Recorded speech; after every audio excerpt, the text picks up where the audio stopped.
Morning. आज हमारा gravitation का नेक्स्ट लेक्चर हम लोग स्टार्ट करने वाले हैं। ठीक है, क्या होता है, मैंने आपको जैसे कि पिछली क्लास के अंदर बताया था कि हम लोग ग्रेविटेशनल फील्ड को समझने वाले हैं। लास्ट क्लास तक के हम लोग एक्सेलरेशन ड्यू टू ग्रेविटी पढ़ रहे थे। ग्रेविटेशन फील्ड भी उसी से रिलेटेड है, इसीलिए कनेक्टेड टॉपिक हम लोग साथ में ले लेते हैं। ग्रेविटेशनल फील्ड, फिर ग्रेविटेशनल पोटेंशियल। ठीक है, तो आज हम लोग देखेंगे क्या होता है ग्रेविटेशनल फील्ड। ठीक है, ग्रेविटेशनल फील्ड देखने के बाद में हम लोग देखेंगे अलग अलग बॉडीज के लिए ग्रेविटेशनल फील्ड कैसे फाइंड की जाती है। ठीक है, तो स्टार्ट करता हूं मैं the topic of gravitational field.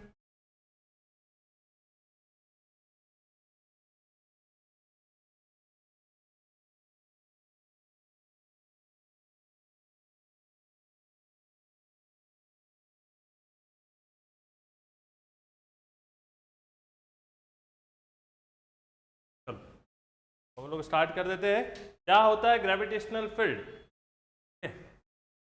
मान लो कोई एक, मैंने यहां पर एक मास रख दिया।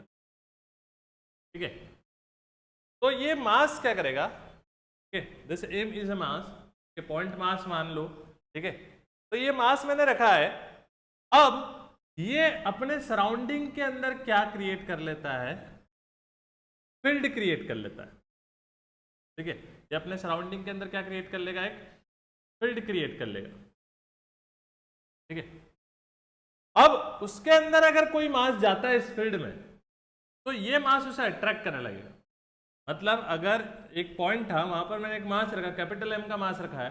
ठीक है, अब अगर इस फील्ड के अंदर कोई मास एंटर करता है, तो ये मास उसे क्या करने लगेगा, अट्रैक्ट करने लगेगा। और अट्रैक्ट कब करेगा भैया, अट्रैक्ट कब करेगा, जब वो उसके ऊपर क्या लगाएगा, ग्रेविटेशनल फोर्स लगाएगा। ठीक है, ग्रेविटेशनल फोर्स लगाने के कारण, क्योंकि हम लोगों ने देखो पिछली क्लास के अंदर पढ़ा है कि जब दो मासेस एक दूसरे के कांटेक्ट में आते हैं, ठीक है, तो वो हमेशा एक दूसरे पर क्या अप्लाई करते हैं, ग्रेविटेशनल फोर्स अप्लाई करते हैं। हमने न्यूटन्स लॉ ऑफ ग्रेविटेशन पढ़ा है, उस लॉ के अकॉर्डिंग हमने यही सीखा कि कोई भी दो बॉडीज जिनके अंदर क्या होता है, मास होता है, या कोई भी दो पॉइंट मास, वो हमेशा एक दूसरे के ऊपर क्या लगाते हैं, ग्रेविटेशनल फोर्स लगाते हैं। ठीक है, ग्रेविटेशनल फोर्स का नेचर कैसा होता है, अट्रैक्टिव नेचर होता है। ठीक है, तो अब ये मास यहां पर बैठा हुआ, हमने मान लिया कि भैया कि ये मास यहां पर है, एम मास है, उसने अपने सराउंडिंग स्पेस के अंदर क्या बना लिया, एक फील्ड बना लिया, एक फील्ड तैयार कर लिया।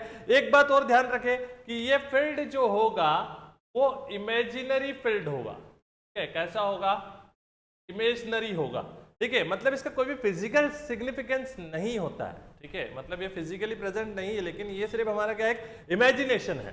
ठीक है, कि कोई भी मास है तो अपने आजू बाजू क्या बना लेगा, एक फील्ड बना लेगा। ठीक है, तो ये मास है, हमने मान लिया इसकी क्या है, ग्रेविटेशनल फील्ड है।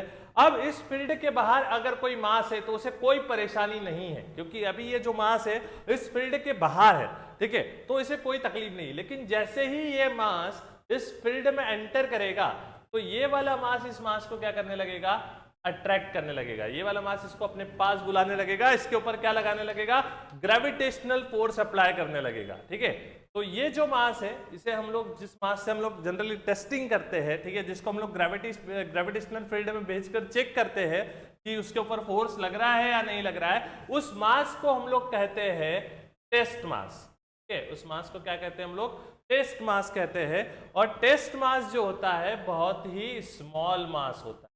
ठीक है, टेस्ट मास जो होता है बहुत ही स्मॉल मास होता है। इसे हमेशा टेस्ट करने के लिए यूज में लिया जाता है कि कहां पर ग्रेविटेशनल फील्ड है और कहां पर ग्रेविटेशनल फील्ड नहीं है। ठीक है, तो हम लोगों ने जैसे ही इस मास ने यहां पर एंटर किया, इस एरिया के अंदर ये मास आ गया, वैसे ही इस मास ने अपनी तरफ से अट्रैक्शन फोर्स लगा लिया और इस मास को अपनी तरफ खींच लिया। इसका मतलब हम समझ चुके हैं अब कि ये जो मास है वो कहां घुस चुका है, ग्रेविटेशनल फील्ड के अंदर घुस चुका है। क्योंकि उसे जैसे ही ग्रेविटेशनल फोर्स ऑफ अट्रैक्शन लगता है, हमें समझ में आ जाएगा, हमें तुरंत क्लियर हो जाएगा कि भाई अब ये यहां से दूसरे मास की फील्ड शुरू हो गई है। ठीक है, तो अगर इसको मैं डेफिनेशन वाइज लिखूं तो क्या लिखूंगा, इस surrounding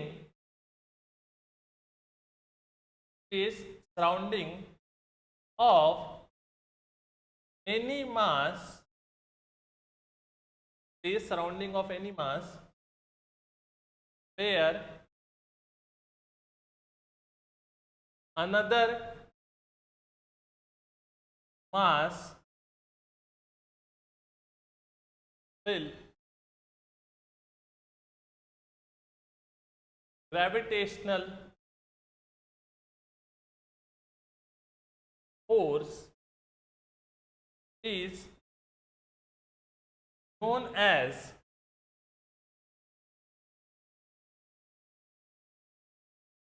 gravitational field।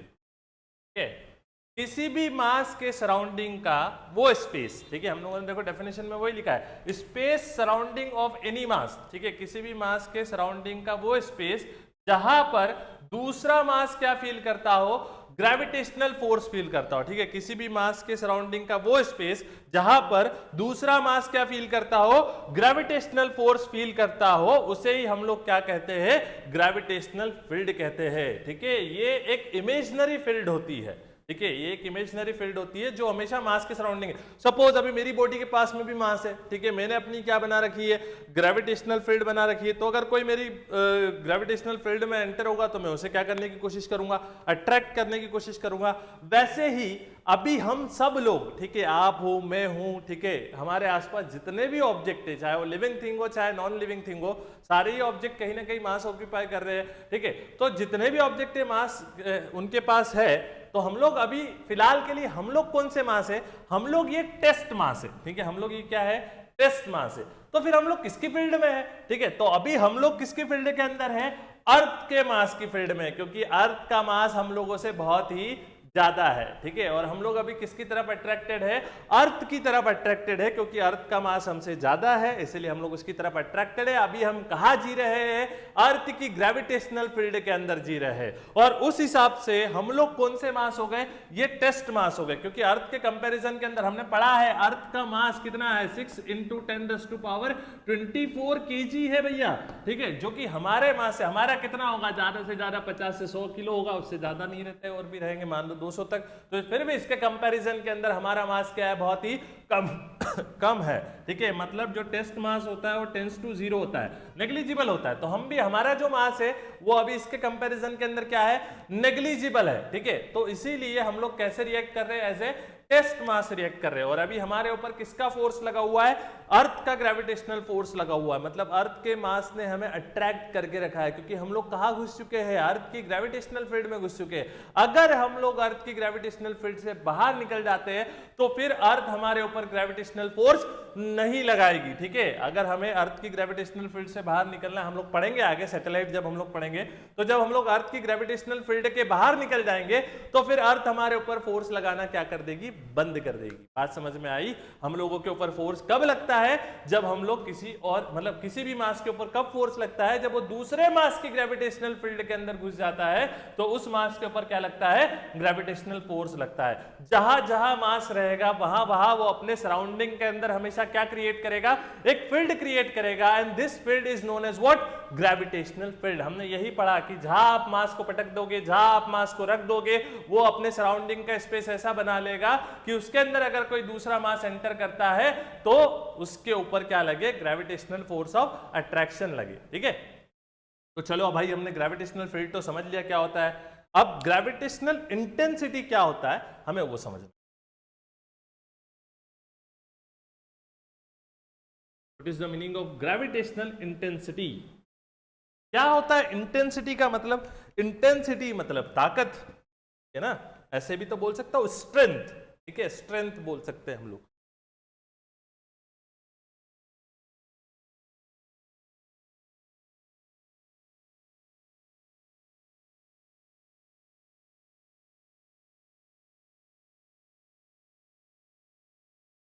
अब हम किसके बारे में देख रहे हैं, अब हम देख रहे हैं कि ग्रेविटेशनल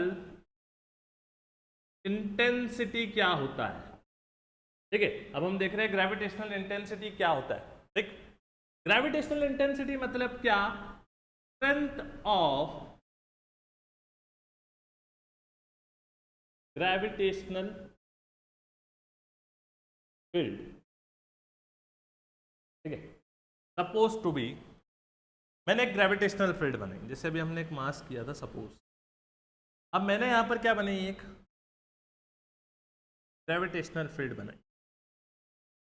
चलो मान लेता हूं मैंने यहां पर एक ग्रेविटेशनल, ठीक है, तो क्या सभी पॉइंट्स पर, जैसे मैं इसके अंदर इस फील्ड में कुछ पॉइंट्स ले लेता हूँ, just like this point is A, this point is B, ठीक है, दिस पॉइंट इज सी, ठीक है, तो क्या सब जगह पर ग्रेविटेशनल फील्ड सेम होगी? मैं सोचना सभी जगह पर पॉइंट ग्रेविटेशनल फील्ड सेम होगी क्या? ठीक है, ये हमें देखना है। तो नहीं भैया, नहीं होगी सेम, ठीक है, क्योंकि हर जगह पर जितना ज्यादा आप मास के पास जाते जाओगे उतना ज्यादा ग्रेविटेशनल फील्ड स्ट्रांग होती जाएगी, ठीक है, क्योंकि उतना ज्यादा क्या होते जाएगा, फोर्स लगता जाएगा, ठीक है, जितना ज्यादा फोर्स लगेगा उतना ज्यादा ग्रेविटेशनल फील्ड क्या होती जाएगी, स्ट्रांग होती जाएगी, ठीक है। तो आप मास के जितना पास जाते जाओगे, जैसे मतलब आपका जो टेस्ट मास है वो मास के जितना पास जाते जाएगा उसके ऊपर उतना ज्यादा क्या अप्लाई होते जाएगा, फोर्स अप्लाई होते जाएगा, ठीक है।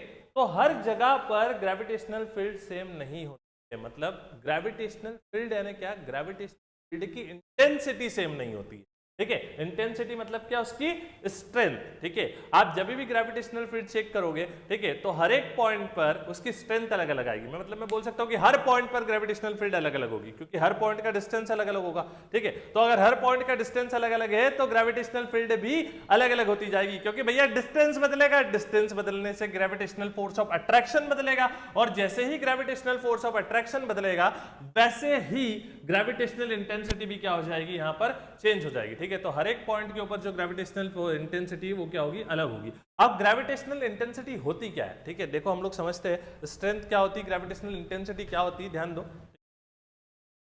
तो ग्रेविटेशनल इंटेंसिटी हमें पता करना है कि ग्रेविटेशनल फील्ड की स्ट्रेंथ कैसे निकालोगे, ठीक है। हमने ये तो देखा कि हर पॉइंट पर ग्रेविटेशनल इंटेंसिटी अलग अलग होगी, स्ट्रेंथ ऑफ ग्रेविटेशनल फील्ड अलग अलग होगी, ठीक है। लेकिन अब हमें देखना है कि ग्रेविटेशनल इंटेंसिटी क्या है। ग्रेविटेशनल इंटेंसिटी ये होता है फोर्स पर यूनिट टेस्ट, मतलब जितना ज्यादा टेस्ट मास के ऊपर फोर्स अप्लाई करोगे उतना ज्यादा ग्रेविटेशन की बात है यार, के पास जितनी ज्यादा ताकत है वो उतना ज्यादा फोर्स लगा सकता है। अगर आपके पास ताकत ज्यादा है तो आप ज्यादा फोर्स लगा सकते हो, अगर आपके पास ताकत कम है तो आप कम फोर्स लगा सकते हो। तो जिसके पास जितनी ताकत होगी वो उतना क्या अप्लाई करेगा, फोर्स। या फिर उल्टा बोलो, ठीक है, अगर आपको समझना है तो उल्टा बोलो कि जिसके जो जितना ज्यादा फोर्स लगा सकता है उसकी ताकत उतनी क्या है, ज्यादा, ठीक है।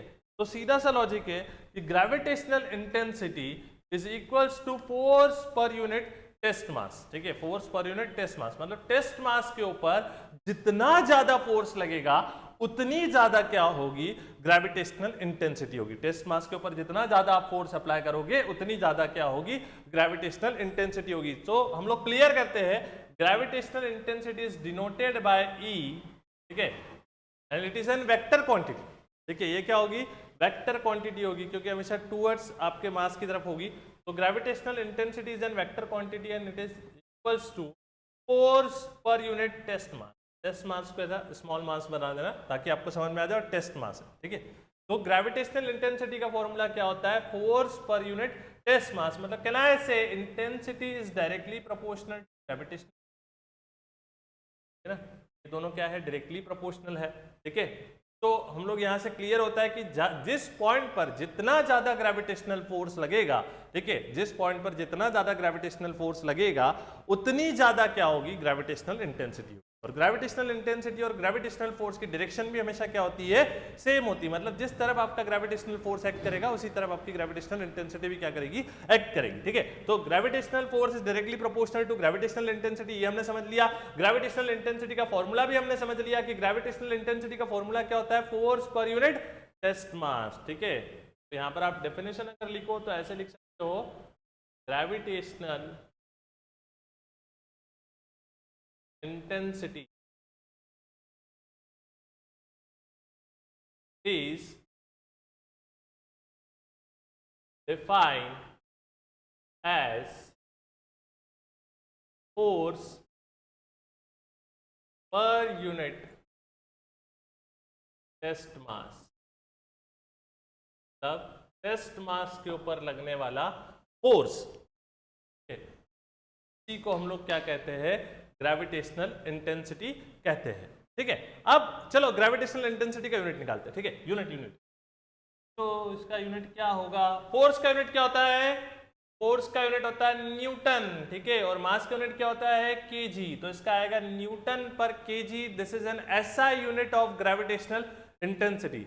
अब आपको पता है 1 न्यूटन, यहां लिख देता हूं, 1 न्यूटन इक्वल्स टू क्या होता है? 1 केजी मीटर पर सेकंड स्क्वायर, ठीक है, वो किसके बराबर होता है? 1 केजी मीटर पर सेकंड स्क्वायर के बराबर होता है। तो यहां पर अगर मैं वही रख दूं, क्या रखूंगा? केजी मीटर पर सेकंड स्क्वायर अपॉन में क्या आ जाएगा? केजी आ जाएगा। तो केजी केजी कैंसिल हो जाएगा और यहाँ पर यूनिट क्या बनेगा? मीटर पर सेकंड स्क्वायर। अरे भैया ये यूनिट तो हमें कुछ जाना पहचाना लग रहा है। मीटर पर सेकंड स्क्वायर किसका यूनिट है? ठीक है, मीटर पर सेकंड स्क्वायर यूनिट है आपके ग्रेविटेशनल एक्सीलरेशन का। किसका यूनिट है? ग्रेविटेशनल एक्सीलरेशन का। तो क्या ग्रेविटेशनल इंटेंसिटी ग्रेविटेशनल एक्सीलरेशन के बराबर है? ठीक है, तो हाँ हम बात कर सकते हैं, क्योंकि ग्रेविटेशनल एक्सीलरेशन भी कब होता है? जब ग्रेविटेशनल फोर्स अप्लाई होता है। और ग्रेविटेशनल इंटेंसिटी भी किस पर डिपेंड कर रही है? ग्रेविटेशनल फोर्स पर डिपेंड करती है। तो दोनों को न्यूमेरिकली इक्वल कह सकते हैं हम लोग, ठीक है, दोनों का मतलब अलग अलग है, लेकिन हम लोग उसे कह सकते हैं इक्वल। तो इसका यूनिट आएगा मीटर पर सेकंड स्क्वायर। डायमेंशन तो अब आप समझ ही गए होंगे, वही डायमेंशन रहेंगे जो इसका रहते हैं एक्सीलरेशन के, मतलब के जो डायमेंशन होंगे, डायमेंशन क्या आएंगे भैया? m0 l1 t की पावर -2, ठीक है, क्योंकि यही एक्सीलरेशन के डायमेंशन है, तो इसके भी डायमेंशंस क्या रहेंगे? सेम रहेंगे, ठीक है। तो आई होप आपको ग्रेविटेशनल इंटेंसिटी क्लियर हुआ रहेगा, ठीक है। It is N strength of gravitational field. In one word अगर मुझे कहना है तो मैं सिर्फ इतना कहूंगा कि भैया ग्रेविटेशनल इंटेंसिटी क्या होता है? ग्रेविटेशनल फील्ड की ताकत होती है। ग्रेविटेशनल फील्ड की क्या होती है? ताकत। उसे ही हम लोग क्या कहते हैं? ग्रेविटेशनल इंटेंसिटी कहते हैं, ठीक है। चलो अब आगे बढ़ते हैं हम लोग।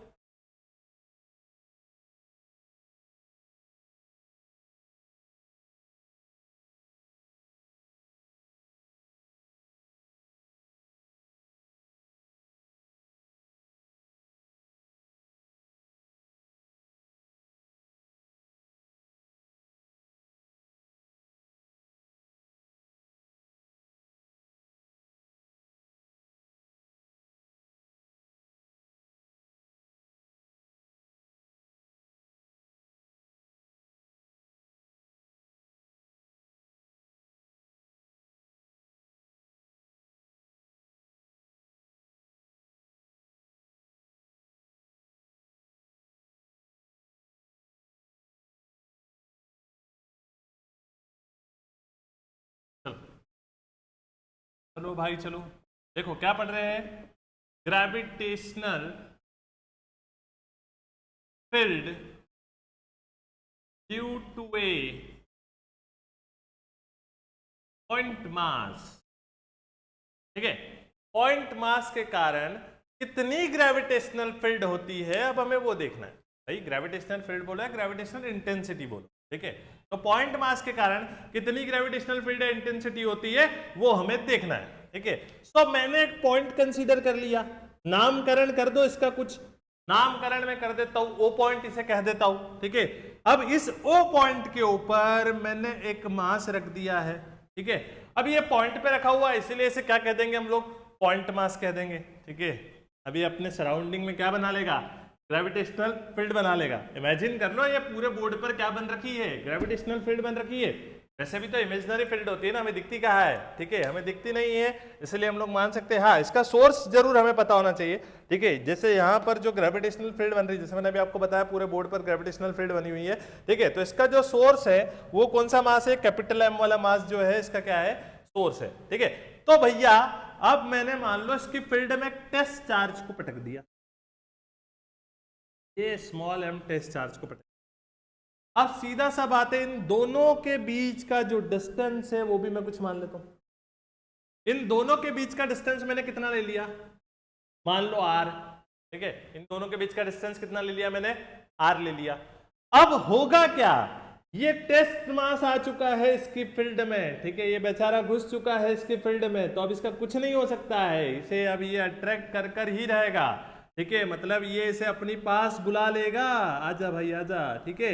इसका मतलब ये इसके ऊपर क्या लगाएगा, ग्रेविटेशनल फोर्स अप्लाई करेगा, ठीक है। ग्रेविटेशनल फोर्स अप्लाई कर कर ये इसे अपनी तरफ क्या करने की कोशिश करेगा, अट्रैक्ट, आजा इसे, ठीक है, क्या करेगा, अपनी तरफ खींचने की कोशिश करेगा। अब मुझे पता करना है कि इस पॉइंट के ऊपर कितनी ग्रेविटेशनल फील्ड है। मुझे ये तो पता चल गया कि ये ग्रेविटेशनल फील्ड में घुसा हुआ है ये मास, ठीक है, लेकिन इस मास को तो मैं सिर्फ टेस्टिंग के लिए यूज कर रहा हूँ, ठीक है। इस मास का कोई नॉलेज नहीं, देखो आखिरी के अंदर ये मास रहेगा भी नहीं, ठीक है, ये मास कैंसिल हो जाएगा, ठीक है। तो हम लोग इस मास का सिर्फ किस लिए यूज करते हैं, टेस्ट करने के लिए। मतलब ये पूरी ग्रेविटेशनल फील्ड है, पूरी ग्रेविटेशनल फील्ड है। अगर मैं इसके अंदर, मुझे किसी ने कह दिया कि इस पॉइंट के ऊपर क्या निकाल के दिखाओ, मुझे ग्रेविटेशनल फील्ड निकाल के दिखाओ, तो मैं इस मास को उठा के उस पॉइंट पर रख दूंगा, ठीक है, और तभी मैं वहां पर क्या निकाल पाऊंगा, ग्रेविटेशनल फील्ड निकाल पाऊंगा। तो ये टेस्टिंग वाला मास है, एक स्मॉल सा मास है, नेग्लिजिबल सा मास है, ठीक है। तो इसे हम टेस्टिंग के लिए यूज कर रहे हैं। मुझे पता करना था ये यहां पर एक कोई पॉइंट है P, ठीक है, जो किसकी ग्रेविटेशनल फील्ड के अंदर है, इस कैपिटल M वाले मास की ग्रेविटेशनल फील्ड के अंदर है। किसकी ग्रेविटेशनल फील्ड के अंदर है पॉइंट P, ये कैपिटल M वाले मास की ग्रेविटेशनल फील्ड के अंदर है।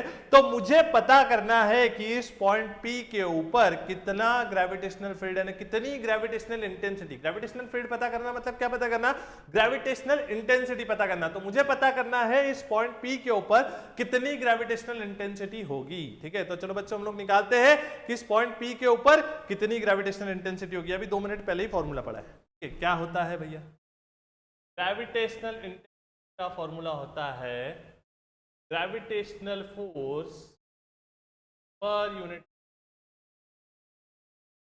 तो चलो अब हमें यहां पर लगने वाला टेस्ट मास नहीं, अपॉन में टेस्ट मास, ऊपर ग्रेविटेशनल फोर्स, नीचे टेस्ट मास, ठीक है। अब हमें पता करना है कि इन दोनों मासेस के बीच में कितना ग्रेविटेशनल फोर्स लग रहा है, ठीक है। हमें क्या पता करना है कि इन दोनों मासेस के बीच में कितना ग्रेविटेशनल फोर्स लग रहा है। तो चलो हम लोग पता कर लेते हैं इन दोनों मासेस के बीच में कितना ग्रेविटेशनल फोर्स लग रहा है। कैसे पता करूं, अरे पता है ना भैया, हम किसका यूज करेंगे यहां पर, न्यूटन्स लॉ ऑफ ग्रेविटेशन का, ठीक है। और न्यूटन्स लॉ ऑफ ग्रेविटेशन क्या बोलता है कि जो ग्रेविटेशनल फोर्स होता है वो डायरेक्टली प्रोपोर्शनल होता है प्रोडक्ट ऑफ मासेस के। मतलब इन दोनों के बीच में जो ग्रेविटेशनल फोर्स लगेगा वो ये दोनों मास के प्रोडक्ट से डायरेक्टली प्रोपोर्शनल होगा। तो कहना है इसे gravitational force is directly proportional to product of masses. ये बड़ा मास, ये टेस्ट मास, ठीक है। और दूसरी बात ये क्या कहता है कि gravitational force, Newton law of gravitation ही कहता है कि gravitational force is inversely proportional to square of distance between the masses. मतलब जो मासेस के बीच का डिस्टेंस है उसका अगर स्क्वायर कर दिया जाए तो ग्रेविटेशनल फोर्स से क्या रहेगा, इनवर्सली प्रोपोर्शनल रहेगा। अब मैंने ये दो बातें कर दी है, दोनों बातों को साथ में लिख देता हूं मैं, लिख दो ये दोनों बातों को अगर मैं साथ में लिख दूंगा तो ये ऐसे बन जाएगा कुछ, ठीक है। जब प्रोपोर्शनलिटी का साइन हटाते तो आपको पता ही है ग्रेविटेशनल कांस्टेंट इसकी जगह ले लेता है, तो ये क्या हो जाएगा, GMM अपॉन आर स्क्वायर। मतलब ये बड़ा मास इस छोटे मास को कितने फोर्स से खींच रहा है, तो ये खींच रहा है GMM upon R square force. ये कितना फोर्स ऑफ अट्रैक्शन लगा रहा है, तो हम लोग कह सकते हैं GMM अपॉन आर स्क्वायर, ठीक है। इतना फोर्स ऑफ अट्रैक्शन लगा रहा है और इसे अपनी तरफ ये क्या कर रहा है, बुला रहा है, ठीक है। सो गाइस इस ग्रेविटेशनल फोर्स की वैल्यू मैं अगर यहां रख दूं तो क्या मुझे ग्रेविटेशनल इंटेंसिटी की वैल्यू मिल जाएगी, अरे बिल्कुल मिल जाएगी, ठीक है। फॉर्मूले में वैल्यू पुट करते हैं, ठीक है। तो अब हम लोग यहां पर वैल्यू पुट कर देंगे, क्या होगी value, GMM upon R square by क्या हो जाएगा m, this m is cancel with this m, तो ग्रेविटेशनल इंटेंसिटी कितनी हो जाएगी बच्चों, Gm अपॉन आर स्क्वायर जाएगी। Gravitational intensity Gm upon R square. मतलब देखो इस फॉर्मूले के अंदर स्मॉल m है क्या, टेस्ट मास है क्या, नहीं है। तो इस टेस्ट मास का यूज सिर्फ किस लिए किया गया था, इस पॉइंट की इंटेंसिटी पता करने के। पॉइंट की इंटेंसिटी हमें पता चल गई कितनी होती है, GM अपॉन आर स्क्वायर। देखो ये फॉर्मूला ग्रेविटेशनल एक्सेलरेशन के फॉर्मूले से मैच हो रहा है कि यस, ग्रेविटेशनल एक्सेलरेशन का फॉर्मूला भी यही होता था, GM अपॉन आर स्क्वायर, ठीक है। m अपॉन आर स्क्वेयर, ठीक है, तो दोनों को इक्वलाइज कह सकते हैं, ठीक है। तो ग्रेविटेशनल इंटेंसिटी इस पॉइंट P के ऊपर कितनी निकली है, gm अपॉन आर स्क्वेयर, ठीक है, इस पॉइंट P पर कितनी निकली है, gm upon R square. This is an gravitational intensity of the point P due to a point mass. This point mass के कारण इस पॉइंट P पर कितनी ग्रेविटेशनल इंटेंसिटी है, gm अपॉन आर स्क्वेयर। अब आप यहां पर देखो, इधर वेक्टर लगाया तो उधर डायरेक्शन देखनी पड़ेगी, ठीक है। अगर मैं ऐसे लिख दूं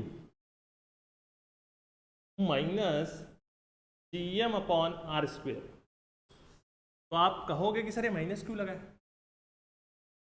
माइनस इसलिए लगाया बेटा क्योंकि डायरेक्शन, ये जो आर डिस्टेंस है उसकी डायरेक्शन किधर है, इस तरफ है, ठीक है, और फोर्स किधर लग रहा है, अपोजिट लग रहा है, इसीलिए यहां पर इंटेंसिटी के साथ में भी हमें क्या लगाना पड़ेगा, माइनस लगा। इंटेंसिटी क्या हो जाएगी, minus gm upon R square, क्योंकि आर की डायरेक्शन इस तरफ है, फोर्स की डायरेक्शन इस तरफ है, दोनों की डायरेक्शन अलग अलग है, ठीक है। तो दोनों की डायरेक्शन अलग अलग होने के कारण यहां पर क्या लग जाएगा, minus gm upon R square, ठीक है। आपको यहां पर लिखना पड़ेगा कि फोर्स किधर लग रहा है, टुवर्ड्स दी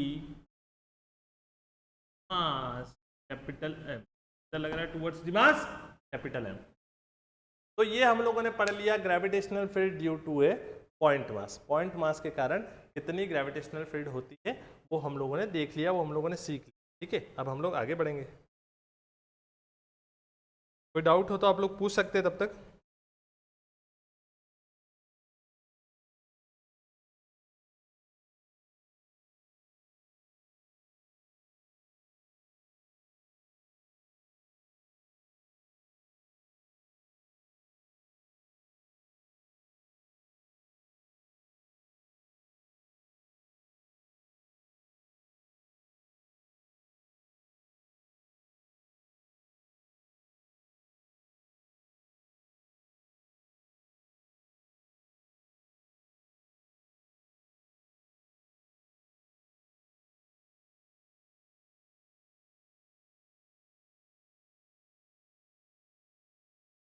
चलो बच्चों, कोई डाउट नहीं दिख रहा है, ठीक है।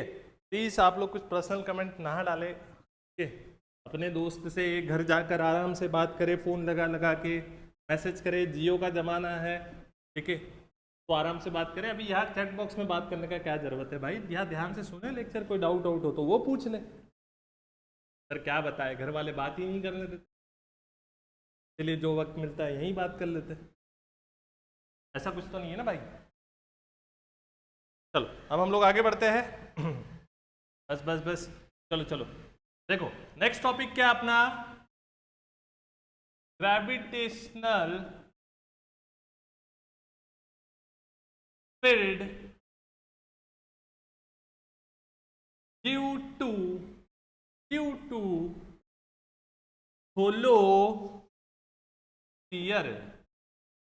स्फीयर के कारण कितनी ग्रेविटेशनल फील्ड होगी, या फिर होलो स्फीयर बोलो, या फिर इसे स्फेरिकल शेल भी कह सकते हैं, ठीक है। तो होलो स्फीयर या फिर स्फेरिकल शेल के कारण कितनी ग्रेविटेशनल फील्ड होगी, हमें वो देखना है अब यहां पर, ठीक है। Gravitational field due to hollow sphere और स्फेरिकल शेल।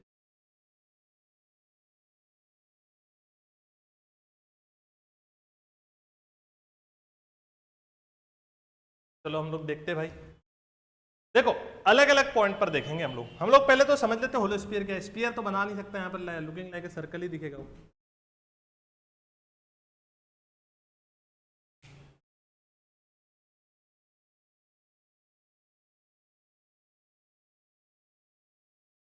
हाँ, तो ये क्या हो गया भैया आपका, दिस इज एन होलो, यहाँ कहीं मास रहेगा ना, अंदर से खाली बुकला है, यहाँ कोई मास, यहाँ कोई मास नहीं है, लेकिन आपको पता है सेंटर ऑफ मास टॉपिक पढ़ेंगे हम लोग, ये पूरा मास यहाँ कॉन्सेंट्रेट करता है, ये सेंटर है मान लो, तो ये पूरा मास कहाँ कॉन्सेंट्रेट करेगा, इस सेंटर पॉइंट पर ही कॉन्सेंट्रेट करेगा, यहाँ मास नहीं, लेकिन कॉन्सेंट्रेशन ऑफ मास कहाँ रहेगा, इस सेंटर पर रहेगा। कॉन्सेंट्रेशन ऑफ मास कहाँ रहेगा, इस सेंटर पर रहेगा, ठीक है। तो अब मुझे क्या निकालनी है, ग्रेविटेशनल फील्ड निकालनी है, ठीक है। तो ग्रेविटेशनल फील्ड में कहाँ कहाँ निकालूंगा? एक तो सबसे पहले मैं निकालता हूं, एक कोई पॉइंट है जो क्या है, एक्सटर्नल है। अब एक्सटर्नल पॉइंट का मतलब क्या है?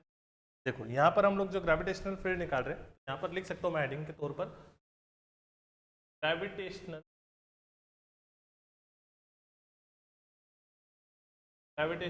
फील्ड एट एन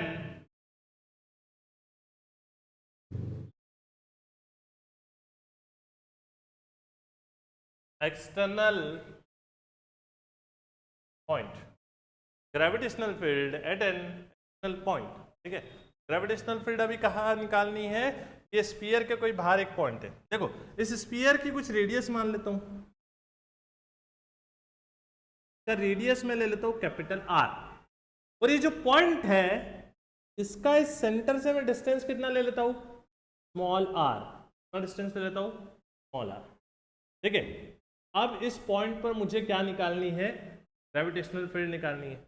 तो इस पॉइंट पर कोई नहीं, देखो अभी ये वैसे ही तो बात हो गई, अभी जो हमने gravitational field due two point mass के लिए जो निकाला वैसी होगी, क्योंकि ये यहाँ पर भी मास कहाँ पर कॉन्सेंट्रेट कर रहा है? इस पॉइंट पर कॉन्सेंट्रेट कर रहा है। दिस इज पॉइंट O, तो पूरा की पूरा मास कहाँ पर कॉन्सेंट्रेट कर रहा है? इस पॉइंट M पर कॉन्सेंट्रेट कर रहा है। ठीक है, और ये पॉइंट P है, यहाँ पर कुछ नहीं है, मतलब हम लोग क्या रख सकते हैं? अगर रखना चाहो तो यहाँ पर क्या रख सकते हो आप? टेस्ट मास रख सकते हो।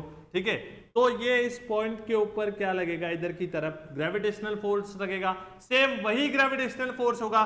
तो इस एक्सटर्नल पॉइंट के ऊपर, ठीक है, एक्सटर्नल पॉइंट के अंदर क्या होता है? एक ध्यान रखो, जो स्मॉल आर की वैल्यू है वो बड़ी होती है किससे? Capital R. अगर स्मॉल आर बड़ा है कैपिटल आर से, तो पॉइंट कहाँ है? तो पॉइंट है भैया स्फीयर के बाहर। कौन सा पॉइंट कहेंगे उसे? एक्सटर्नल पॉइंट कहेंगे, क्योंकि एक्सटर्नल पॉइंट है वो स्फीयर के बाहर है, होलो स्फीयर है, स्फेरिकल शेल के बाहर पॉइंट है, इसीलिए हम लोग मान के चलते हैं कि वो स्मॉल आर जो है वो कैपिटल आर से बड़ा है, तो पॉइंट जो होगा वो कौन सा पॉइंट होगा?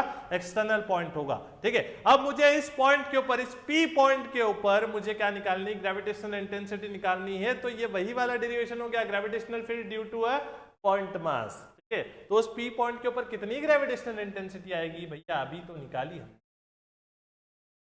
Minus GM upon R square आएगी, minus GM upon R square. अब ये पी पॉइंट कहाँ पर है बच्चों? एक्सटर्नल है। कहाँ पर है? एक्सटर्नल पॉइंट है। अब अगर मान लो ये पी पॉइंट जो है वो एक्सटर्नल नहीं हुआ, तो मतलब अगर मान लो ये पी पॉइंट यहां आ गया तो इसकी सरफेस पर आ गया, तो ठीक है, कहां पर आ गया? मान लो पी पॉइंट इसकी सरफेस पर आ गया तो क्या होगा?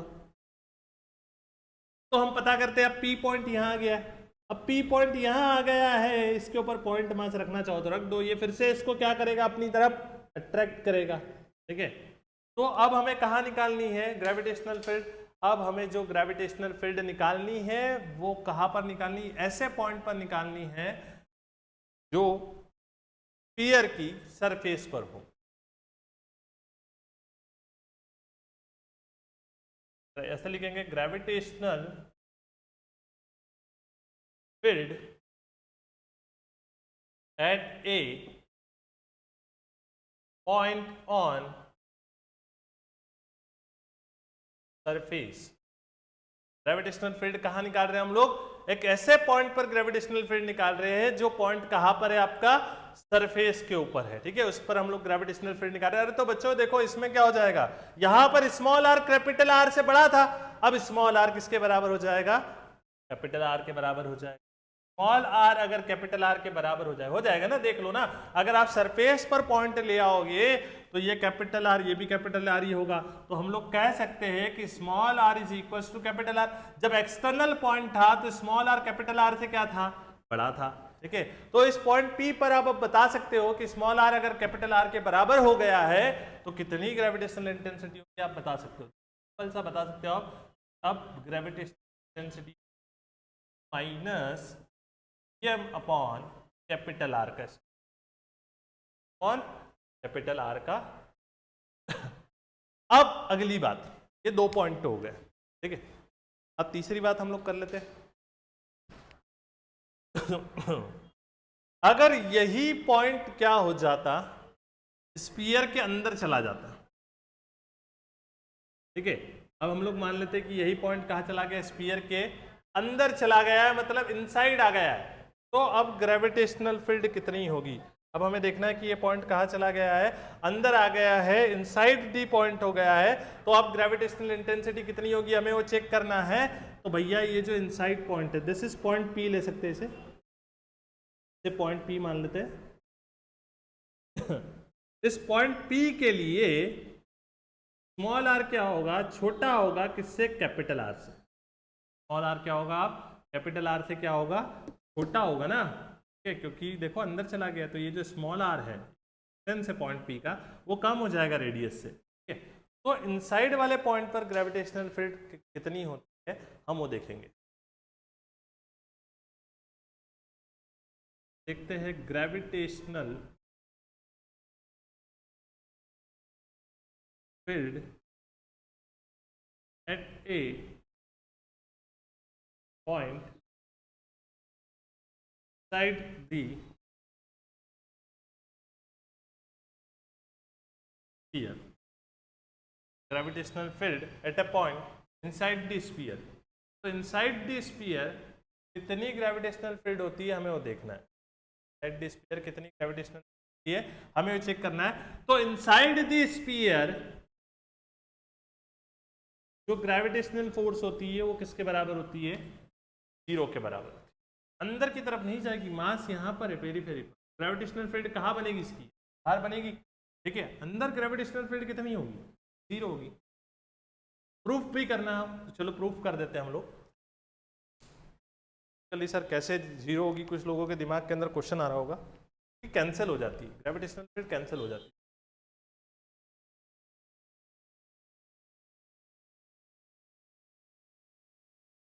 यहाँ पर याद रखो इनसाइड के लिए स्मॉल आर छोटा होगा और कैपिटल आर,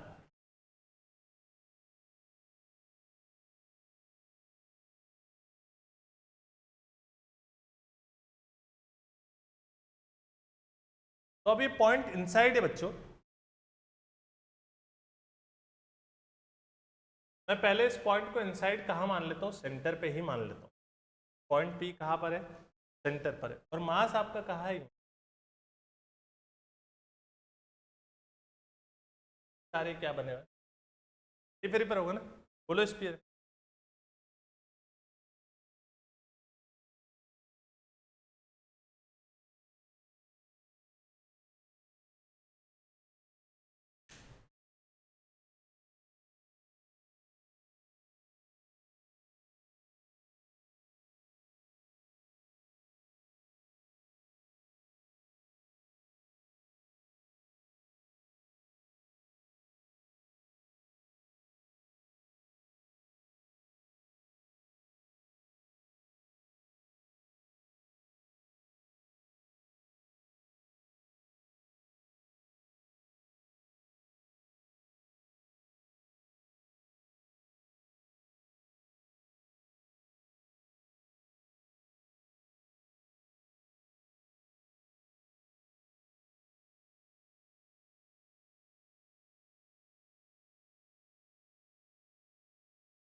सॉरी गाइस, थोड़ा सा टेक्निकल इशू आ गया था, ठीक है, उसके कारण वीडियो बंद हो गया था। कोई नहीं, हम लोग फिर से कंटिन्यू करते हैं, ठीक है। 1 ही मिनट पहले तो बंद हुआ है वीडियो, ठीक है। यहाँ से स्टार्ट करते हैं। Gravitational field at a point inside the sphere, ठीक है। इनसाइड द स्फीयर मतलब कहाँ होगा, अंदर, ठीक है। अगर कोई पॉइंट आपका स्फीयर के अंदर आ जाता है तो वहां पर कितनी ग्रेविटेशनल फील्ड होगी या कितनी ग्रेविटेशनल इंटेंसिटी होगी हमें वो पता करना है, ठीक है। पहले पॉइंट को एक्सटर्नल देखा, ठीक है, फिर पॉइंट को कहां लेकर आए, सरफेस पर लेकर आए। अब पॉइंट को हम लोग कहां लेकर आ गए हैं, अंदर लेकर आ गए। तो मुझे इस पॉइंट पर पता करना है, इनसाइड पॉइंट पर पता करना है कि ग्रेविटेशनल इंटेंसिटी कितनी होगी, जहां पर स्मॉल आर छोटा है किससे, कैपिटल आर से, क्योंकि अंदर पॉइंट है। तो मैंने डायरेक्ट बोल दिया कि इंटेंसिटी क्या हो जाएगी, 0 हो जाएगी, क्योंकि यहां पर सारी ग्रेविटेशनल फील्ड एक दूसरे को कैंसिल कर देती है, ग्रेविटेशनल इंटेंसिटी एक दूसरे को कैंसिल कर देती है। सर आप बोलोगे कैसे सर, कैसे कैंसिल होती है, तो वही हम लोग देखते हैं कि इनसाइड पॉइंट पर कैसे ग्रेविटेशनल फील्ड 0 होती है, कैसे ग्रेविटेशनल इंटेंसिटी 0 होती है। तो देखो यहां पर ये जो मास है, ठीक है भैया, ये मास है, तो इस पॉइंट पर कैसे ये ग्रेविटेशनल इंटेंसिटी जीरो होगी। देखो ये मास जो इसको मैं टुकड़ों में बांट देता हूं, यहां का एक मास ले लेता हूं, छोटा मास, छोटी बात, तो मैंने कितना मास रख लिया, dm मास रख लिया। अब यहां dm मास है तो यहां पर भी उतना ही सेम मास होगा, क्योंकि मैं इस स्फीयर को यूनिफॉर्म मास वाला स्फीयर मान लेता हूं कि भैया जो इसकी पेरीफेरी पर जो सरकमफेरेंस पर जो मास डिस्ट्रीब्यूटेड है वो कैसा है, यूनिफॉर्म है। तो यहां पर अगर dm है तो यहां पर भी क्या होगा, dm होगा। अब ये dm मास यहां पर फील्ड बनाएगा इस p पॉइंट पर, इस p पॉइंट पर क्या बनाएगा, फील्ड बनाएगा, उतनी ही फील्ड ये भी बनाएगा। लेकिन आप देख रहे हैं दोनों का डायरेक्शन अलग अलग है, ठीक है, तो दोनों एक दूसरे की फील्ड को क्या कर देंगे, कैंसिल। अरे भैया ये मास बैठा है ना इस पॉइंट के ऊपर, इस पॉइंट का कुछ नामकरण कर देता हूं मैं, नामकरण, यहाँ पर O नाम दे दो, इसको भी कुछ नाम दे दो, A नाम दे दो, तो ये A की फील्ड और O की फील्ड क्या कर देगी, एक दूसरे को कैंसिल कर देगी, एक दूसरे की ग्रेविटेशनल इंटेंसिटी को क्या कर देगी, खत्म कर देगी। ठीक है ना, बात समझ में आ रही है। ठीक है, यहां पर आप देख रहे हो कि ये मास भी यहां पर फील्ड बनाएगा, ये मास भी यहां पर फील्ड बनाएगा, तो दोनों की फील्ड एक दूसरे को क्या कर देने वाली, यहां पर कैंसिल कर देने वाली। वैसे ही यहां पर भी एक मास होगा, यहां पर भी एक मास होगा, इनकी फील्ड भी क्या करेगी, एक दूसरे को कैंसिल, ये मास की फील्ड भी क्या करेगी, एक दूसरे को कैंसिल। ऐसे कर करके इस P पॉइंट पर जो फील्ड होगी वो कितनी बैठ जाएगी, जीरो हो जाएगी। मतलब अंदर इंटेंसिटी कितनी हो जाएगी, इनसाइड इंटेंसिटी कितनी हो जाएगी, जीरो हो जाएगी। कितनी हो जाएगी इनसाइड इंटेंसिटी, जीरो हो जाएगी, क्योंकि मास यहाँ पेरीफेरी पर, ठीक है, मतलब सरकमफेरेंस पर। दूसरी बात करता हूं, आप बोलोगे सर ये तो सेंटर की बात हो रही, सेंटर पर तो चलो माना कि सारी तरफ से जो इंटेंसिटी आ रही है वो एक दूसरे से इक्वल होकर एक दूसरे को कैंसिल कर देगी, ठीक है। लेकिन अगर पॉइंट सेंटर पर नहीं होता तो क्या होता, जैसे कुछ लोगों के दिमाग में आ रहा है, तो वही बात को मैं क्लियर कर देता हूं कि मान लो आपका पॉइंट यहां है, ठीक है, मान लो आपका पॉइंट P यहां पर है, तो अब यहां पर इंटेंसिटी कैसे जीरो होगी वो देखते हैं, ध्यान दो। इंटेंसिटी हमने पढ़ा, इंटेंसिटी का फॉर्मूला क्या पढ़ा हमने, Gm/r², ये पढ़ा ना हमने इंटेंसिटी का, मतलब intensity is directly proportional to mass and intensity is inversely proportional to r²। मैं कह सकता हूं यहां पर कि intensity is directly proportional to mass, मतलब जितना ज्यादा मास होगा उतनी ज्यादा इंटेंसिटी होगी, और intensity is inversely proportional to distance का स्क्वायर, मतलब इंटेंसिटी जितनी ज्यादा होगी उतना कम डिस्टेंस होगा, ठीक है, या फिर जितना कम डिस्टेंस होगा उतनी ज्यादा क्या होगी, इंटेंसिटी होगी। दोनों तरीके से बोल सकते हैं, ठीक है। तो intensity is directly proportional to mass, intensity is inversely proportional to square of distance भाई, ठीक है। तो अगर मास बढ़ेगा तो इंटेंसिटी बढ़ेगी, लेकिन अगर डिस्टेंस बढ़ गया तो इंटेंसिटी क्या हो जाएगी, कम हो जाएगी, ठीक है। तो देखते हैं हम लोग, अब ये यहाँ पर P पॉइंट मास है, तो यहाँ पर जो मासेस होंगे वो भी यहाँ पर बैठे हुए, ये इधर से ग्रेविटेशनल फोर्स अप्लाई करेंगे, तब इस P पॉइंट को किधर से ग्रेविटेशनल, हर तरफ से लगे,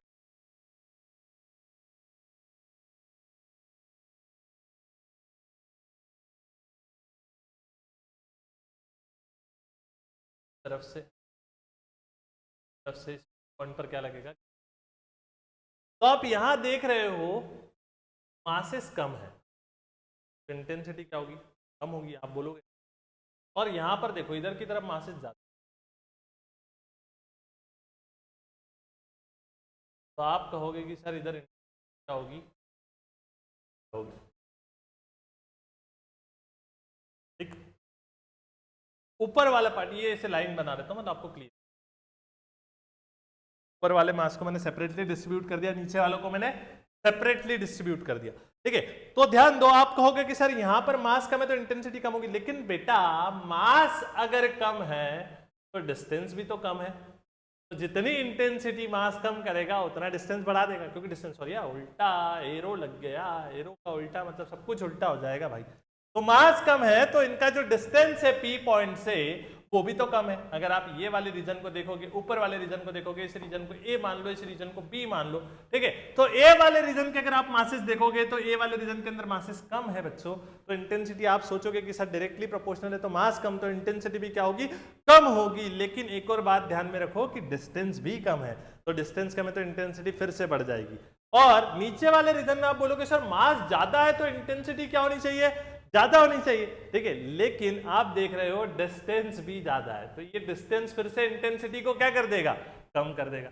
मतलब ओवरऑल जितनी ये मासेस की इंटेंसिटी होगी पी पॉइंट पर, उतनी ही ए मासेस की इंटेंसिटी होगी पी पॉइंट पर। तो फिर से इंटेंसिटी एक दूसरे को क्या कर देगा, कैंसिल आउट कर देगा। इसीलिए इस पी पॉइंट के ऊपर अब ग्रेविटेशनल इंटेंसिटी कितनी हो जाएगी, 0 हो जाएगी। ठीक है, इसीलिए कहा गया है कि जब आप इनसाइड पॉइंट लेते हो तो वहां पर हमेशा ग्रेविटेशनल इंटेंसिटी कितनी आती है, 0 आती है। ठीक है, if the point is inside the hollow sphere और स्फेरिकल शेल, ठीक है, तो वहां पर जो इंटेंसिटी होती है वो हमेशा कितनी आती है, 0 आती है। तो हमने देख लिया। देखो मैं आपको एक बार फिर से तीनों फॉर्मूले लिख देता हूं, मतलब आपको समझ में आ जाएगा।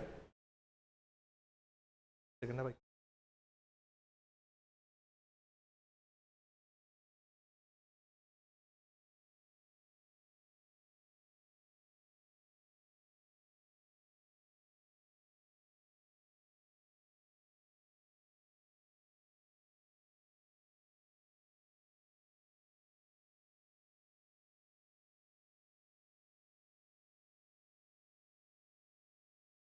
हम लोग किसके लिए ग्रेविटेशनल फील्ड देख रहे थे, होलो स्फीयर या फिर स्फेरिकल शेल के लिए। ठीक है, बच्चों इनसाइड वाले पॉइंट पर पहले एक्स्ट्रा आउटसाइड वाले से लेता हूँ। आउटसाइड जो पॉइंट है वहां पर स्मॉल आर बढ़ा था कैपिटल आर से, यहाँ पर ग्रेविटेशनल इंटेंसिटी कितनी हुई है, एम अपॉन स्मॉल आर का स्क्वायर माइनस में। ठीक है, उसके बाद सरफेस पर पॉइंट था, सरफेस पर कितना है, स्मॉल आर बराबर से कैपिटल आर। यहाँ पर इंटेंसिटी कितनी हो गई, minus G M upon what क्या आएगा, कैपिटल आर का स्क्वायर। और लास्ट इंटेंसिटी कहाँ थी, आउटसाइड हो गई, सरफेस हो गई। अब क्या आएगा, इनसाइड। इनसाइड इंटेंसिटी कितनी हो गई, 0 हो गई। ठीक है, तो ये अलग अलग पॉइंट पर हम लोगों ने ग्रेविटेशनल इंटेंसिटी देखी, आउटसाइड देखी, सरफेस पर देखी और साइड देखी।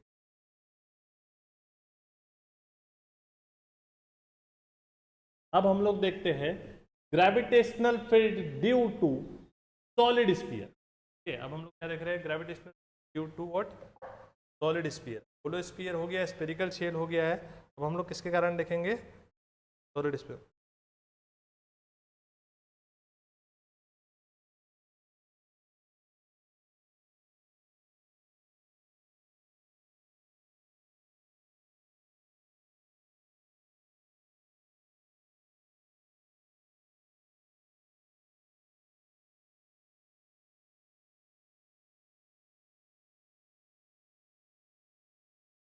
चलो गाइस स्टार्ट करता हूँ।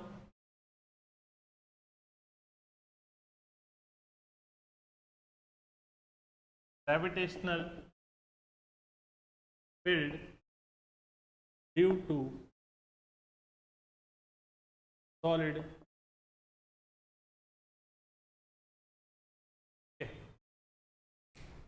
सॉलिड का एक अच्छा से स्फीयर बना लेते हैं भाई। सॉलिड स्फीयर है ना, पूरा मास होगा, फिर तो बना नहीं सकते।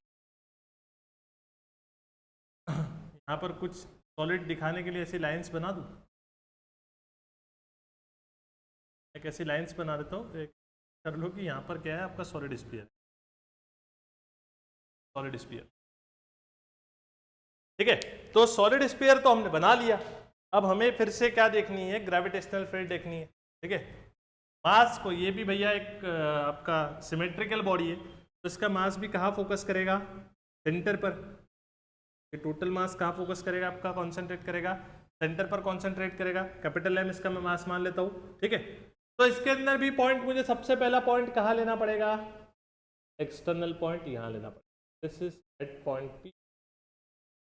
ये जो एक्सटर्नल पॉइंट होगा, चलिए डिस्टेंस कितना होगा, small R is greater than capital R, और यहाँ से यहाँ तक का डिस्टेंस कितना रहेगा, स्मॉल आर।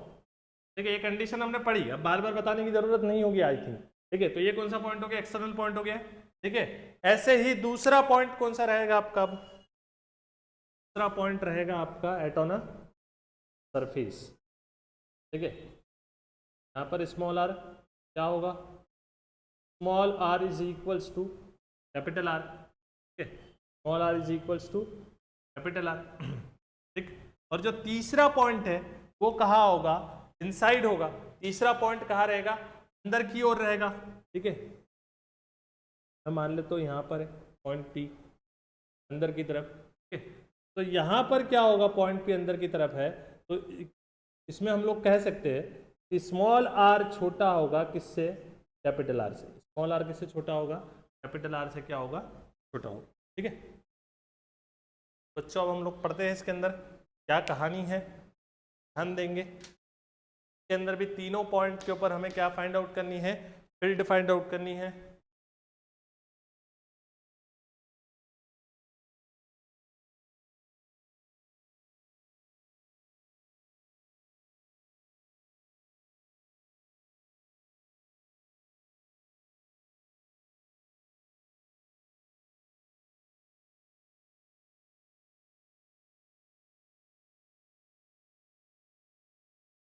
कहां पर देख रहे हैं हम लोग gravitation, at an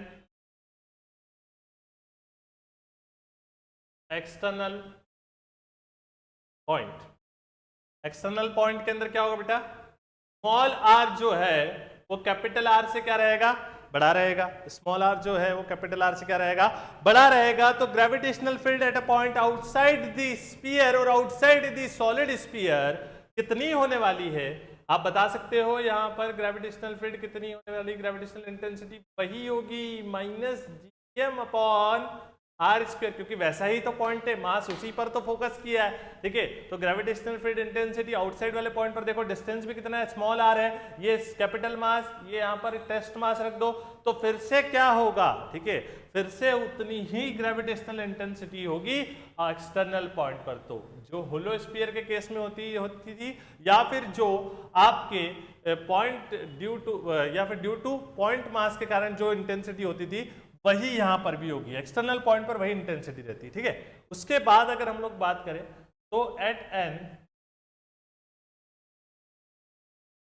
point on ए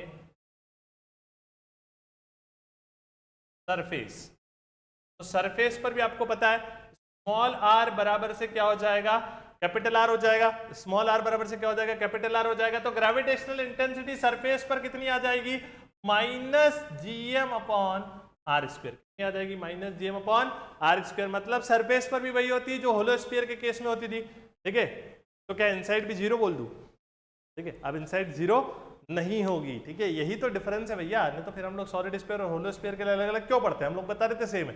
ठीक है, इनसाइड वाली इंटेंसिटी देखो, हमने देखा एक्सटर्नल पॉइंट की इंटेंसिटी वही है, ठीक है, सरफेस वाले पॉइंट की इंटेंसिटी वही है। अब बात आती है इनसाइड वाले पॉइंट की, तो इनसाइड वाले पॉइंट पर इंटेंसिटी क्या चेंजेस आएंगे वो हमें देखना है। अब पॉइंट आपका कहाँ है, यहां इनसाइड है, ठीक है, लेकिन अब मास पूरे अंदर है, यहां पर भी मास है, यहां पर भी मास है, यहां पर भी मास है। अब सिर्फ सरकमफेरेंस पर मास नहीं है। ठीक है, अब हर जगह पर मास है। ठीक है, जगह जगह पर मास है, इधर मास है, इधर मास है, इधर मास है, हर जगह मास है।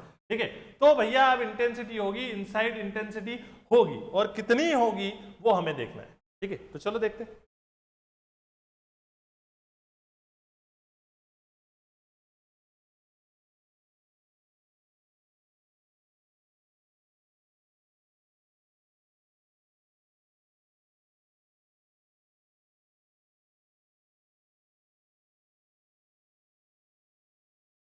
देखो भाई, at an point side the solid sphere, ऐसा पॉइंट जो सॉलिड स्फीयर के क्या है, अंदर है। ठीक है, वहां पर हमें क्या देखना है, इंटेंसिटी देखना है। ठीक है, तो गाइस ये पॉइंट कर लेना ना, पहले स्फीयर बना लेते, एक और बार फिर से ड्रॉ कर देता हूं आपको समझना। मास यहाँ पर है,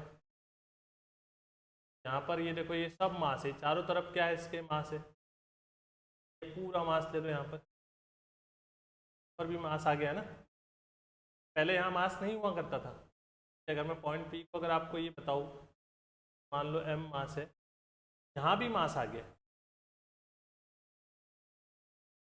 और यहाँ पहले सिर्फ इतनी पेरीफेरी पर ही मास होता था। तब हमने जो होलो स्फीयर वाला केस पढ़ा है उसमें सिर्फ यहीं पर मास होता था। ठीक है, अब ये मास भी आ गया, आपका पॉइंट पी मान लो कहीं यहाँ पर है, तो ये मास तो आपका फील्ड बनाएगा ना। है ना। ये मास तो आपका क्या बनाएगा, फील्ड यहाँ पर तैयार करेगा ना। ये डिस्टेंस कितना है आपका, स्मॉल आर है, ठीक है। देखो पहले देखो, ये वाले मास के कारण तो आपको पता है, जो शेल वाला मास है, ठीक है, उसके कारण तो क्या होती है, फील्ड जीरो होती है। हमने पढ़ा ना, इस पॉइंट पी के ऊपर अगर आपको ये शेल वाले मास के कारण अगर फील्ड निकालनी है, तो शेल वाले मास के कारण इस पॉइंट पी पर क्या होती है, फील्ड जीरो होती है। लेकिन ये अंदर जो मास है, सॉलिड स्फीयर है ना भाई, अंदर वाला जो मास है, ठीक है, अगर आप चाहे तो मैं कलर भी चेंज कर उसका, ठीक है। ये देखो, ये जो मास है भाई, ये जो मास है, ये पूरा स्फीयर ड्रॉ कर लो, स्फीयर बना दो। ये जो मास है, ये मास ने तो यहाँ पर फील्ड क्रिएट करना है ना।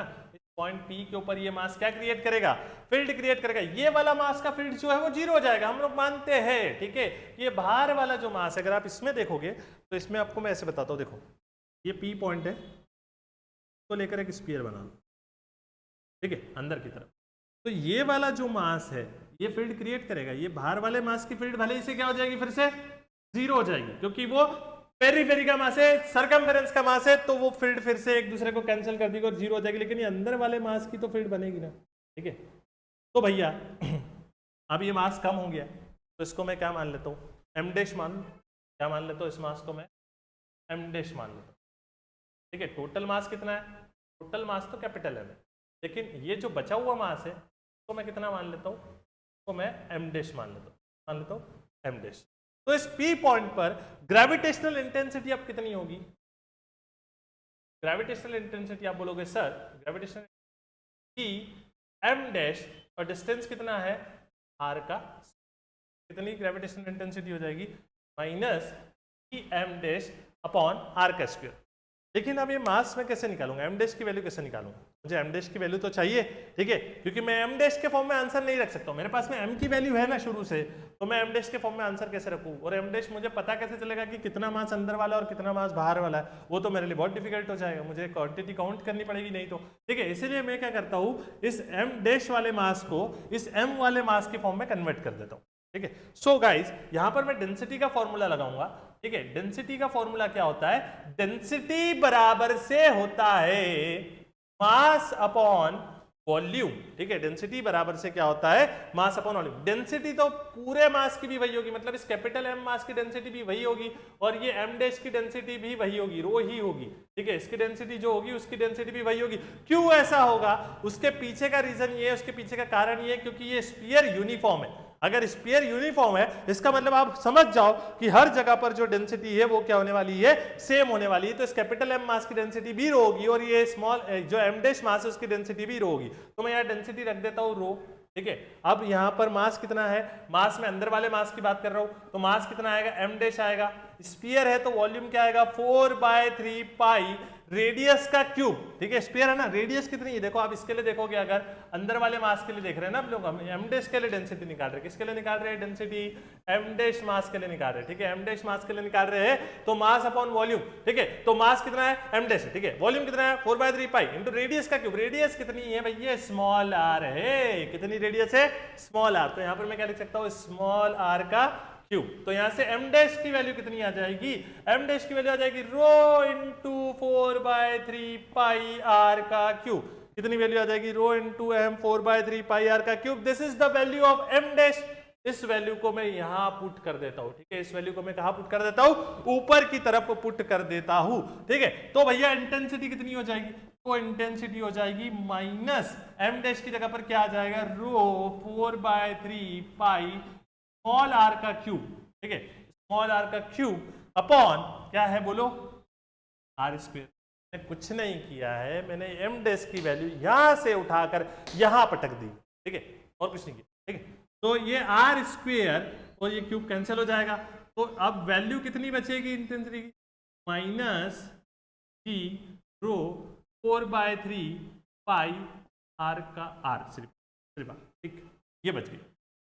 अब ये वैल्यू स्मॉल आर के फॉर्म में आ रही है, ठीक है, रो के फॉर्म में आ रही है। अब स्मॉल आर फिर से निकालना पड़ेगा, रो के फॉर्म में आ रही है। मेरे को वैल्यू जो थी वो कैपिटल एम के फॉर्म में, हमने पहले डिस्कस किया ना कि एम के फॉर्म में मुझे वैल्यू चाहिए, क्योंकि दो इंटेंसिटी जो हमने एक्सटर्नल पॉइंट के लिए पढ़ी और जो हम लोगों ने सरफेस वाले पॉइंट के लिए पढ़ी वो किसके फॉर्म में थी, कैपिटल एम के फॉर्म में थी। तो हम चाहेंगे कि ये वाली जो इंटेंसिटी है वो भी किसके फॉर्म में आ जाए, कैपिटल एम के फॉर्म में आ जाए। तो चलो भैया निकालते हैं। कैसे निकालोगे, देखो मैं पूरे स्फीयर की बात करता हूँ, पूरे स्फीयर की बात करता हूँ, पूरे स्फीयर के लिए डेंसिटी का फॉर्मूला लगाता हूँ। तो पूरे स्फीयर के लिए सब रफ कर देते हो, सब रफ कर दो, हटा दो हटा दो, ठीक है। तो पूरे स्फीयर के लिए डेंसिटी का फॉर्मूला क्या हो जाएगा, मास अपॉन वॉल्यूम। तो पूरे स्फीयर का मास क्या है, कैपिटल एम, और वॉल्यूम कितना है 4/3 पाई आर क्यूब। कितना है वॉल्यूम, 4/3 पाई आर क्यूब। उसके पीछे रीजन क्या है, क्योंकि पूरे स्फीयर के लिए रेडियस तो कैपिटल आर है ना, पूरे स्फीयर के लिए रेडियस कितनी कैपिटल आर है, पूरे स्फीयर के लिए मास कितना कैपिटल एम है, ठीक है। देख लो फिर से यहाँ आ जाता हूँ, पूरा स्फीयर लेना, अब हमें पूरा स्फीयर लेना है, ये भी भर दो, आप भर दो बिल्कुल, ठीक है। तो पूरा स्फीयर हो जाएगा तो मास कितना हो जाएगा, ये कैपिटल एम मास हो जाएगा, और रेडियस कितनी हो जाएगी स्मॉल आर, बराबर से फिर से कैपिटल आर हो जाएगा। तो पूरे स्फीयर की बात कर रहा हूँ तो डेंसिटी तो वही रहेगी।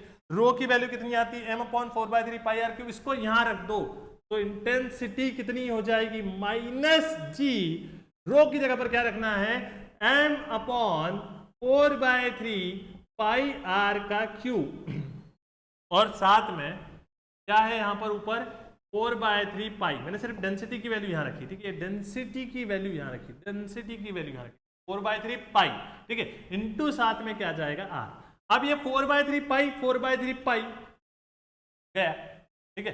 तो क्या बचेगा यहाँ पर, इंटेंसिटी कितनी बचेगी -gm r small r upon r का cube, -gm small r upon r का क्यूब, ठीक है। ये इंटेंसिटी कहाँ बचेगी, इनसाइड बचेगी, कहाँ बचेगी, इनसाइड, ठीक है।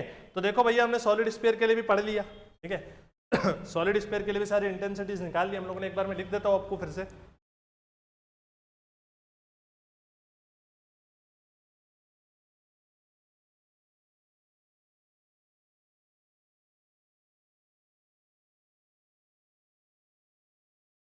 देखो सॉलिड स्फीयर के लिए जो आपका आउटसाइड पॉइंट था, आउटसाइड मीन्स क्या होता है, small R is greater than capital R. तो यहाँ पर कितनी इंटेंसिटी थी पड़ी, -gm अपॉन स्मॉल आर का square.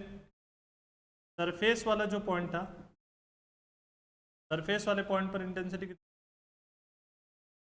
-gm upon capital R square, और जो इनसाइड वाला पॉइंट था चलिए कितनी थी, देखो -gm r बाय आर का क्यूब। तो इंटेंसिटीज हमने यहाँ भी निकाल ली in of what, solid sphere. Solid sphere के केस में हम लोगों ने फिर से यहाँ पर तीनों इंटेंसिटीज फाइंड आउट कर ली है, ठीक है। अब हमारा टाइम हो गया है, ठीक है। आप लोगों को अगर कुछ डाउट डिफिकल्टी हो तो आप लोग पूछ सकते हैं, ठीक है।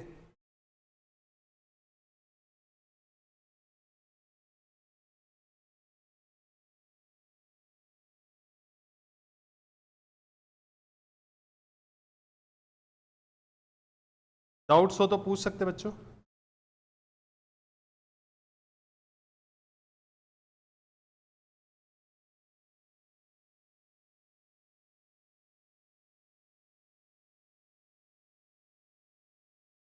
देखो मेरा आपसे काइंडली रिक्वेस्ट है, चैट बॉक्स के अंदर कोई भी पर्सनल मैसेज नहीं डालें, अदरवाइज हमें लाइव चैट बॉक्स बंद करना पड़ेगा, क्योंकि आप लोगों के डाउट्स के लिए चैट बॉक्स होता है, ठीक है। आप लोग उसके अंदर सिर्फ आपके स्टडी से रिलेटेड डाउट ही करें, ठीक है। आप लोगों का पर्सनल चैट जो है आप लोग पर्सनली करें, हमें नो प्रॉब्लम, ठीक है। लेकिन प्लीज़ जब आप क्लास के लेक्चर्स कर रहे हो तो कुछ रिस्ट्रिक्शंस है, तो उनको प्लीज़ फॉलो करें, कुछ रूल्स है उन्हें प्लीज़ फॉलो करें, इतना हम लोगों का रिक्वेस्ट है, सारे टीचर्स का रिक्वेस्ट है, ठीक है। तो इतना ध्यान आप लोग रखें, और लेक्चर को ज़्यादा से ज़्यादा बार आप लोग रिपीट करके देखें, अगर कोई पॉइंट नहीं समझ में आता तो उसे क्लियर करें। डाउट अगर कुछ होता है तो हमारे कॉन्टैक्ट नंबर आपके पास में, उन कॉन्टैक्ट नंबर पर पूछें, ठीक है। आपके फ्रेंड्स को भी बताएं, जो भी हमारे लेक्चर्स है उनके बारे में ज़्यादा से ज़्यादा चैनल को लाइक और सब्सक्राइब करते रहें, ठीक है। आज का लेक्चर हम लोग यहीं पर ख़त्म करते हैं। Thank you guys.